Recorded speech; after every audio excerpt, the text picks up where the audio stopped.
on Blitz as we tap into the phone lines to find Nathan Adams, head girls soccer coach at White County. Coach, thanks for your time. Oh, you're welcome. Glad to be here. Now, you're having a great season there in White County, 11-3, 5-2 in Region 7 AAA. Just a couple years ago, you had the 13-4 state-ranked team that barely missed out on state. How does this team compare to the 2011 squad? Experience-wise, a lot younger. We only have 2 seniors, so we're relying on a lot of juniors and sophomores and freshmen. We got 3 freshmen that start, so we're a lot younger, but I think more balanced. Just top to bottom, tend to be more of a balanced team, and that's really contributed to us doing so well. And a lot of young players with a lot of composure playing in tight games at the beginning of the season. So, it's hard to compare one team from the other, but there's several girls still playing for us right now that were on that team 2 years ago, so that also, helps with us being so young. Yeah. Now, what can you say about this group of girls and how dominating the defense especially has been? 11 shutouts now in the season, 12 if you want to count your scrimmage against East Jackson.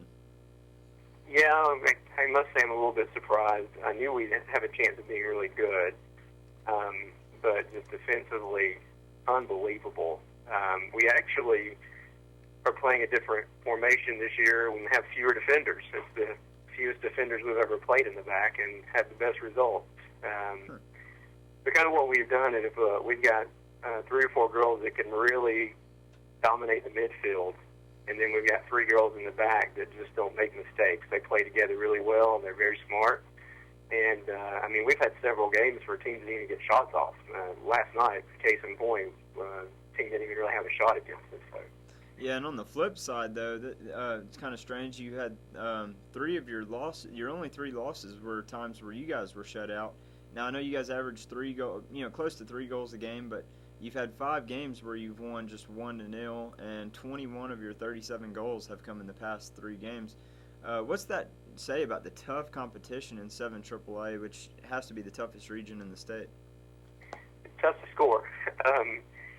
The competition is really good, and our boys team just won yesterday and beat a team 4-1 that's going to the playoffs, and they were a couple positions down from playoffs in 7 AAA, and it's kind of similar to that on the girls' side. A lot of close games there at the very beginning, and being a young team too, offensively, it took us a while to start clicking. So that's another reason it was so huge for our defense to step up early. Yeah. Now you mentioned having 2 seniors. One of those seniors, Savannah Castles, recently became the school's all-time leader in assists, if I'm not mistaken on that, and she's been a mainstay on this team for 4 years now. She was on that 2011 team, as you said before. Talk about the legacy, not just the 2 seniors you have, but the other girls over the past few years, like girls like Caitlin Hooper, Bree Ballinger, Sam Ballinger. Talk about the legacy they're leaving for White County soccer.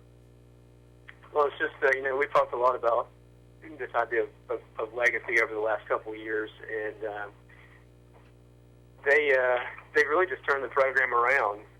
Starting back with that group with Caitlin, Ballinger sisters, Jolie and Megan Runkle, Jenna Miller, go down the list, Lauren Paget, Savannah was part of that crew, and they just, even last year we were 5-12, but we lost 7 games by 1 goal. So, yeah.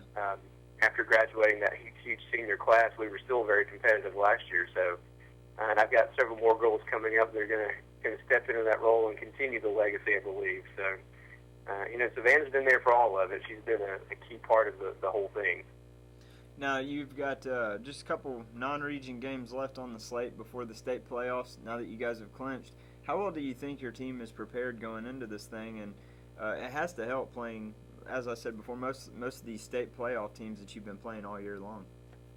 Well, we got Gainesville. I've scheduled that game on purpose at the end of the season. We always love playing Gainesville. We've got a kind of good relationship with their coach and their team down there. We've got a good little rivalry going with them, but they're a doggone good team.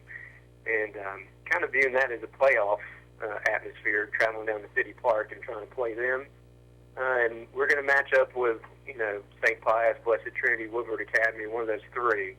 It's a tough road in front of us, but, the way we play defensively and the way we can dominate in midfield, we know we got a shot.